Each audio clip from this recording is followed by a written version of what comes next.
Здравствуйте! Сегодня в продолжении онлайн-проекта «История одного экспоната» речь пойдет о рушнике.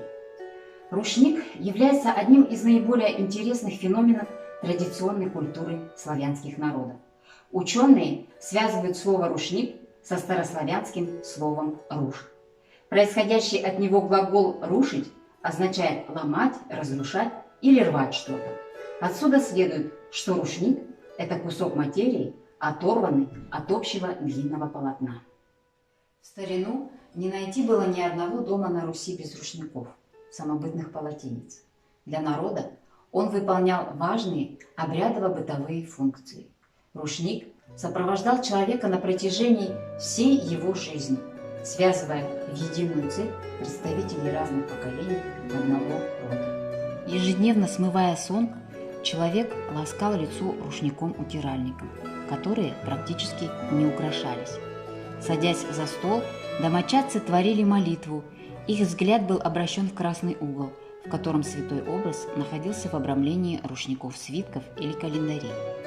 Собирался человек в дорогу или в гости, обязательно брал с собой рушник, с ним же перед порогом дома встречали дорогих гостей. На тонкий, мягкий рушник бабка-повитуха принимала только что рожденного ребенка. С рушником шли свататься. На рушнике стояли молодые во время венчания в храме. Рушниками перевязывали пары сватов. С хлебом-солью, который был на рушнике, провожали и встречали молодых на пороге дома. Самую дорогую семейную святыню, икону, разрешалось выносить из дома, только покрыв рушником. Рушник, максимально наполненный красными узорами орнаментов, использовали народные целители. Говорили, что дом, в котором нет рушника, похож на семью, в которой нет детей. Самым важным предназначением этого изделия было обереговое. Еще давние предки славян использовали вышитый рушник как защиту. Что же именно сделало рушник постоянным участником всевозможных традиций? Отчасти это связано с тем, что рушник, благодаря своей форме, является символом пути, жизненной дороги, из-за чего он неизменно использовался во всех ритуалах, связанных с обрядами перехода, будь то рождение, крестины, свадьба, проводы в дальний путь или ритуалы погребения. Белый цвет, присущий рушнику, всегда ассоциировался с чистотой, очищением, добром, а следовательно и защитой от всего дурного. Это придавало рушнику оттенок святости, внушало почтительное и трепетное отношение, делало его оберегом и символом удачи в любом деле. Орнаменты, символы, вышитые на нем, несли особый смысл и глубокое значение.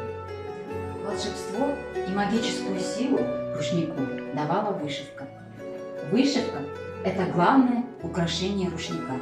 Она отражала художественные вкусы и представления людей, представления о жизни и окружающей природе. Для славянской вышивки характерны мотивы геометрического и растительного орнаментов, расположенных в виде прямых полос, которые подчеркивали край изделия. Считалось, что такой орнамент по краю выполнял функцию оберега.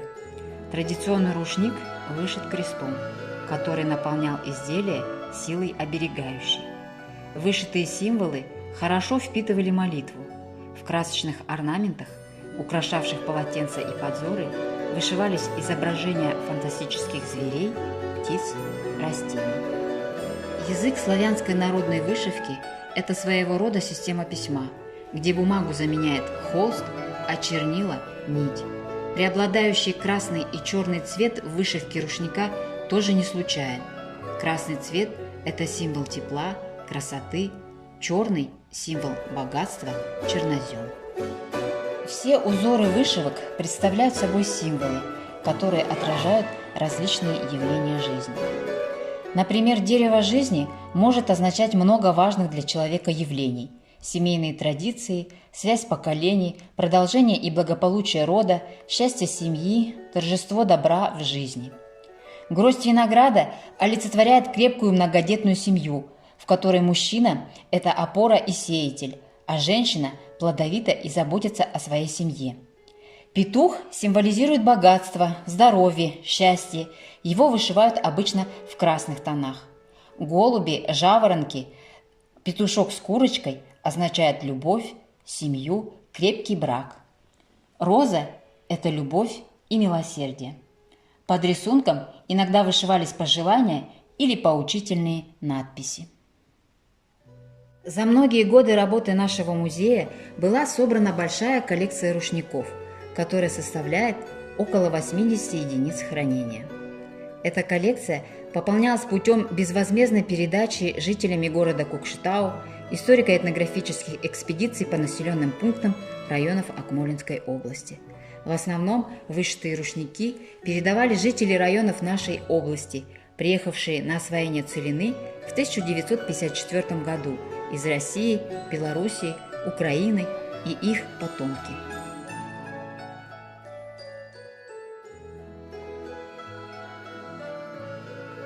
Через старинные узоры вышивки на рушниках обращается к нам мудрость поколений. Ведь в разные века и на разных землях ценности едины. Это благополучие в родном доме и процветание родной земли. А на сегодня у меня все. До следующей встречи. До свидания.